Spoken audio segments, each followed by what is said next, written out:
Good morning, students. Welcome you all to another lecture of Financial Management and Corporate Finance. Today, we are going to discuss another topic, which is cost of capital. Now, before moving further, let's just discuss what is cost of capital. In particular, the concept of cost of capital has two applications. That is, it is required in capital budgeting and also in taking other financial decisions like capital structure decisions. The concept of cost of capital is an important and fundamental concept of theory of financial management. For example, a firm needs funds for various capital budgeting proposals. These funds can be procured from different types of investors, that is, equity shareholders, preference shareholders, debt shareholders, depositors, etc. These investors, while providing the funds to the firm, will have an expectation of receiving a minimum return from the firm. The minimum return expected by the investor depends upon the risk perception of the investor as well as on the risk return characteristics of the firm. Therefore, in order to procure funds, the firm must pay this return to the investors. Now, this return, which is payable to investors, would be earned out of the revenues generated by the proposal wherein the funds are being used. So, the proposal must earn at least that much which is sufficient to pay to the investors of the firm. This return payable to investor is therefore the minimum return the proposal must earn. Otherwise, the firm need not take up the proposal. The minimum rate of return that a firm must earn in order to satisfy the expectations of the investor is the cost of capital of the firm. Now, let us just move on to the importance and significance of cost of capital in financial management decisions.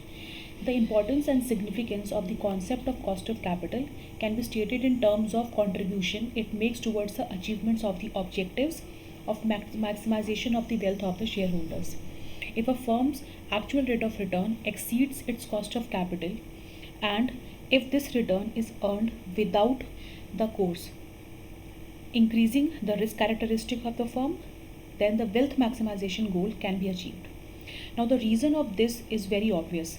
If the firm's return is more than its cost of capital, then the investor will be in no doubt, basically, in receiving their expected rate of return from the firm. The excess portion of the return will, however, be available to the firm and can be used in several ways. For example, for distribution among the shareholders in form of higher than expected dividends, or for reinvestment within the firm for increasing further the returns of the firm. In both the cases, the market price of the share of the firm will tend to increase and consequently will result in the increase in the shareholders' wealth. So, therefore, the cost of capital, when used as a discount rate in capital budgeting, it helps in accepting only those proposals whose rate of return is more than the cost of capital and hence results in increasing the value of the firm. So, this on the screen right now is shown an example of balance sheet which has two perspectives, which is asset and liabilities. Now, on the liabilities side, we have current liabilities and we have the long term liabilities, which is the capital structure like long term debt, preferred stock, and common equity. Now, when we talk about cost of capital is related to the decision of capital structure, that is, from the sources where the firm raises the capital, and hence the cost of capital is calculated on these sources where the firm raises funds for the investment or for capital budgeting decisions. Now, in other words, we can say, if we have to summarize all the discussion that we have had about the concept of cost of capital, we can thus say that the cost of raising funds is the firm's cost of capital. And when the firm raises this fund, there are two perspectives, from the perspective of the investor and from the perspective of the company. If we talk about the investors, the rate of return on a security is the benefit of investing that they get.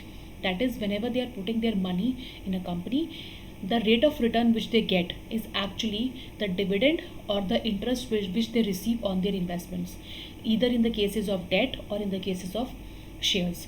So, this cost that the company is giving in the form of dividend or in the form of interest is actually the rate of return to the investors. If we talk about the perspective of the company, the same cost is the actually for raising the funds is actually is given in the which is given in the form of dividend and interest rate is the cost of raising that fund on which the company is paying the dividends or the interest, and therefore this cost is actually the cost of capital. So from both the perspective, if we look at the investor's point of view, then that particular cost is the return, but when we look at the company perspective, that particular cost is what is the cost of raising funds which is incurred by the company, and which is needed to be paid to the shareholders as well. So therefore, again to summarize, the cost of capital is actually the cost of raising funds in the firm. Now, how can the firm raise a capital? It can be from debt, from preference capital, or from equity capital. Like we have already discussed, cost of capital actually refers to the weighted cost of capital, a weighted average cost of financing all the sources and the capital budgeting decision in the organization. The factors affecting cost of capital. Now, the cost of capital is actually the minimum expected rate of return of the investors or the suppliers of funds to the firm. The expected rate of return depends upon the risk characteristics of the firm, risk perception of the investors, and a host of other factors. So basically, there are very much, if we summarize and we talk about the main factors that have an impact on cost of capital, it is number one, risk-free interest rate. Now, the risk-free interest rate, which is denoted by IRF, is the interest rate on the risk-free and default-free securities. For example, the securities by the government of India are taken as risk-free and default-free in respect of payment of the interest as well as the principal repayment on maturity. It is, basically there are two components which is related to risk-free interest rate. One is real interest rate. The real interest rate is the interest rate payable to the lender for supplying the funds, or in other words, we can say for surrendering the funds for a particular period. Next is purchasing power risk premium. When a lender lends money, he is actually lending his present purchasing power in favor of the other party, that is the borrower. So after some times, when the lender gets the repayment, he recovers the same face value money. But if the prices are increased during the same period, then he is not getting back the same purchasing power which he lent. Investors in general like to maintain their purchasing power and therefore like to be compensated also for the loss in purchasing power over the period of lending or the supply of funds. So we can say that the real interest rate, the purchasing power risk premium, is added to find out the risk-free interest rate on an investment. The next the next factor is business risk. Now, business risk is another factor which affects the cost of capital, and it is the risk with the firm's promise to pay the interest and dividend to its investors. The business risk is actually related to the firm's earnings before interest and taxes, which we also known as, commonly it is referred to as EBIT in finance, to change in sales revenue. So every project has its effect on the business risk of the firm. If a firm accepts a proposal which is more risky than average present risk, the investor will probably raise the cost of funds so as to compensate it for the increased risk. The premium added for the business risk compensation is actually known as the business risk premium. The next is financial risk.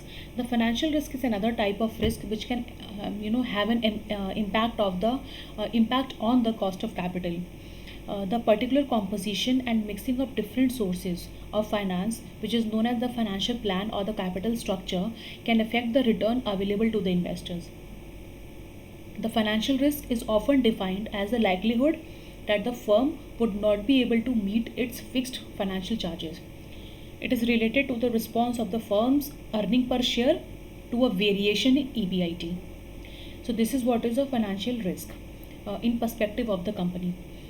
Then there are other considerations. The investors also add a premium with reference to other factors. One such factor is like liquidity, or we can say marketability of the investment.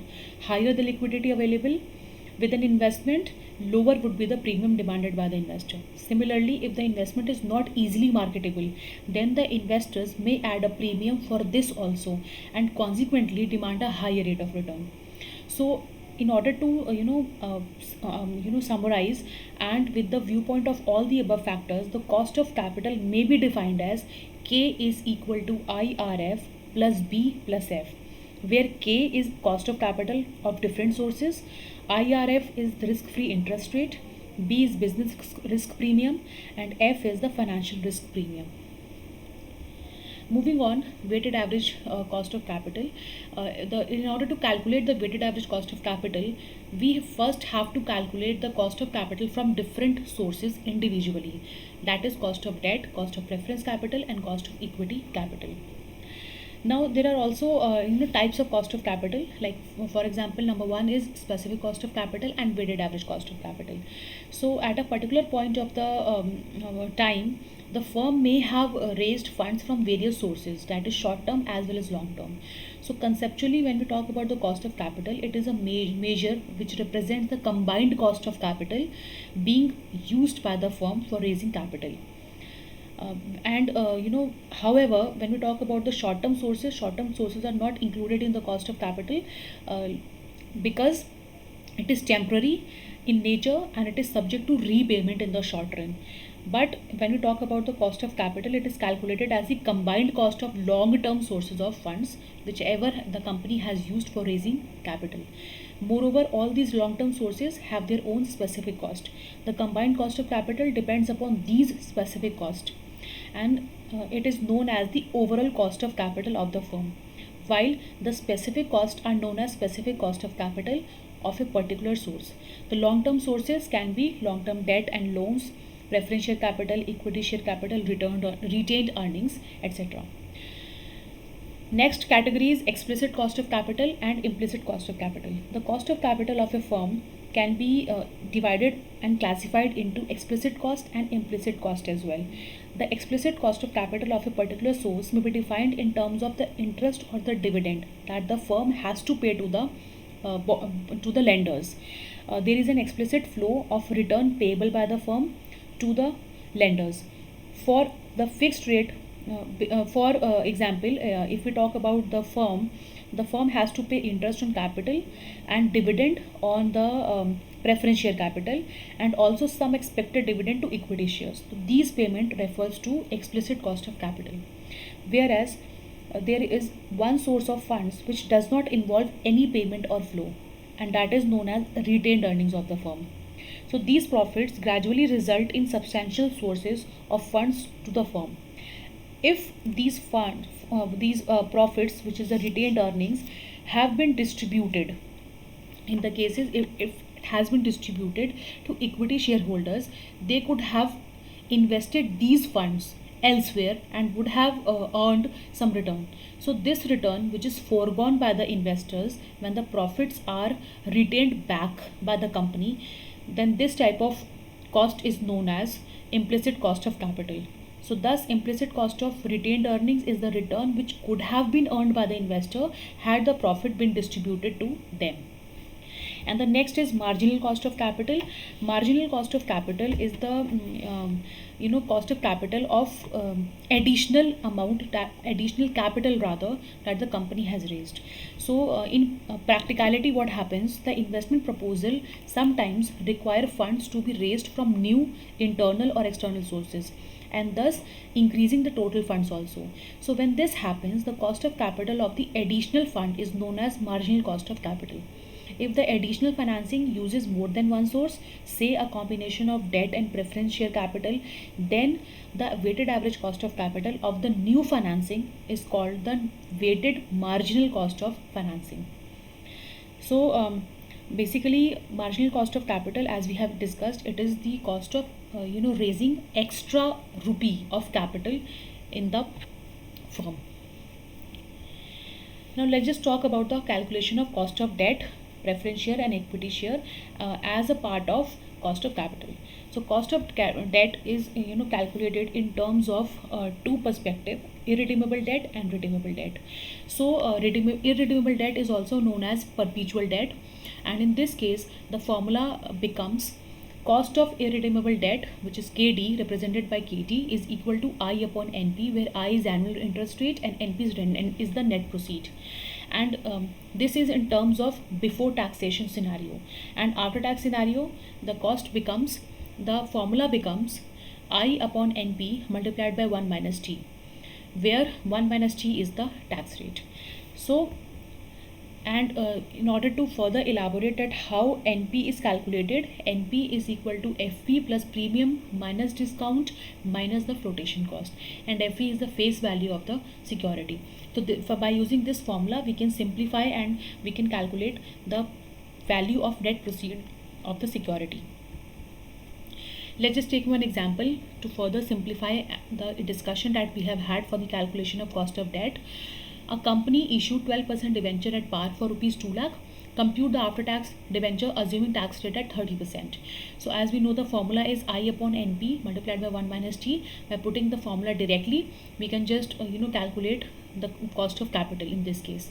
And in order to calculate the interest will be calculated on the face value. So interest which is given in the question is 12% of the debenture, which is 2 lakh rupees. So 12% of 2 lakh, which is 24,000, is the amount of interest. And then we already have the value of net proceed. Since there is no adjustment which required here for premium, discount, or flotation cost, the face value will be the net proceed in this case. So the calculation of I has been done. We know the value of NP. Putting the values over here in the formula, we can get the cost of capital in this case, which is 8.4%. Moving forward, the cost of redeemable debt. In this case, the formula for before tax and after tax changes. For before tax, it is I plus RV minus NP divided by N whole divided by RV plus NP divided by 2, where RV is the redemption value and NP is the net proceed. And if we have to convert this formula into after tax, we just have to multiply the formula of before tax with 1 minus T. This is one example of how to calculate the cost of redeemable debt. As we can see over here, we have all the values which is given. Debentures worth is 1 lakh rupees. It realizes 98,000. This 98,000 is the net proceed. Then the commission is already been adjusted with the net proceed, so there is no need for any other calculation. Interest rate is 10%, 10% of 1 lakh rupees, because the interest is always calculated on the face value. Then we have the maturity period, which is 10. We have tax rate, that is the value of T, that is 0.4. So we just have to calculate the cost of redeemable debt by using the formula. We have all the values. I is 10,000, that is 10% of 1 lakh. Then it will be RV minus NP. RV is 1 lakh rupees redemption value. NP is net proceed 98,000, divided by 10, which is the number of years, whole divided by RV plus NP divided by 2. And this formula will be multiplied by 1 minus T, because we have to calculate the cost of redeemable debt after taxation. So it will be 1 minus 0.4, which is already given, and the cost of debt will be 6.18%. Now moving on to cost of preferred capital. Cost of preferred capital, the value for redeemable preference capital is PD plus PN minus PO divided by N whole divided by PN plus PO divided by 2, where PD is the dividend which is payable on preference share, PN is the redeemable value, PO is the net proceed, N is the number of year. Then moving on to the question, one example. Preference share is issued at a net proceed of rupees 96 and is redeemable at par at the end of 10 years. Dividend is 15%. So 15% of the face value. So face value here we will assume it as 100 rupees. So dividend amount will be 15% of 100, which is 15 rupees. Then according to the formula, RV minus your PN minus P0, which is 100 minus 96, divided by N, which is the number of years, which is given as 10, whole divided by PN plus PO. PN over here is the redeemable value, which is 100, plus your PO net proceed 96 divided by 2. And here the cost of preference share is 15.71%. Similarly, cost of perpetual preferred capital. In this case, as we can see, we have the value of preference capital in the case of perpetual preference capital, which is irredeemable. The formula is D upon P0. Now D upon P0, where D is dividend and P0 is the net proceed. Now this is one example to further elaborate how the calculation of irredeemable preference capital is done. If Prescott Corporation issues preference capital, it will pay a dividend of rupees 8 per year and should be valued at rupees 75 per share. If flotation cost amount to rupees 1 per share, what is the cost of preference capital for Prescott? So in this case, the formula will be D upon P0, dividend upon net price, which is 8 upon 74. As per the question, it will be 8 upon 74. 74 will be the net proceed, that is the face value minus any flotation cost, which is rupees 1. The value becomes 10.81%. Similarly, moving on to the cost of equity. Cost of equity is is defined as the minimum rate of return of the firm, which is earned on the equity financing portion of the capital budgeting projects. So in this case, first of all, cost of equity, as we all know that on equity shares the dividend is not fixed, and therefore we have different situations for calculating the cost of capital in the case of equity share.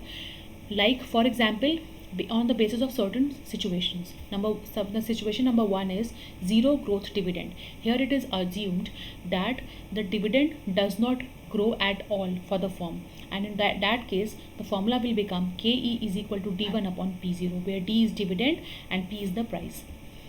Then if the dividend is growing at G% per year, that is the dividend is growing but at a steady rate, in that case the formula will become D upon P plus G. This G is the growth rate which is normally constant at which the dividend is growing each year. Example, the dividend per share of a firm is expected to be rupees 1 per share and is expected to grow at 6% per year perpetually. Determine the cost of capital if the market price is 25. So just by putting the values in the formula of D1 upon P plus G, we have 1 upon 25 plus 0.06. It will become 10%. Zero dividends. Here it is assumed in the case of equity share that there is no dividend at all which is given to the shareholders. In this case, the formula becomes P0 is equal to Pn divided by 1 plus KE to the power n, where P0 is actually the cost of capital, Pn is the net proceed, K is the cost of equity, and n is the number of years. For new equity shares, that is, if a company has issued new and additional equity shares to the shareholders, in this case the formula becomes D1 upon NP plus G, where NP is the net proceed, D1 is the dividend, and G is the growth rate. Now at last, in the cost of capital chapter, we will have a discussion about how to calculate weighted average cost of capital. So weighted average cost of capital is just the weighted average cost of all the financing sources in the cost of capital. Like for example, if the sources are debt, preferred and equity, we have to calculate cost of capital first for all the three sources, and then we have to basically multiply all the cost of capital with the capital structure, and then we have to have the summation of all the sources to calculate the cost of capital, weighted average cost of capital. So capital structure value is also given to us, which is 20%, 10% and 70%. So in the formula, for the calculation of weighted average cost of capital, we will just multiply the capital structure value with the cost of capital. So 0.2 into 6 plus 0.1 into 10 and 0.7 into 16. By adding all these values, all these sources of cost of capital, we can have a calculation of weighted cost of capital, which is commonly known as WACC in the financial management, and from the calculation we have got it, the value is 13.4%. So in order to summarize all these discussion that we have had about cost of capital, we have had a discussion about, first of all, how the cost of capital is calculated in the case of firms, and the cost of capital is actually is calculated on all the financing sources individually. And when we talk about the weighted cost of capital, we have also discussed that weighted cost of capital is actually the summation or the addition of all the sources of finances in financial management. Now at last, if we have to summarize all the discussion, the cost of capital, first of all, is the minimum required rate of return which the firm must earn on its fund in order to satisfy the expectation of the suppliers of funds. Different sources of funds is available, like debt, preference share, equity share capital and retained earnings, and these sources have their specific cost of capital. Now the weighted average cost of capital, which is WACC, may be ascertained by applying book value weights or market value weights of different sources of funds, and the WACC is denoted as K0. We have then again, by all these discussion that we have had in the lecture, for the calculation of cost of debt, preference share and equity share, we can have the calculation of cost of capital. Thank you.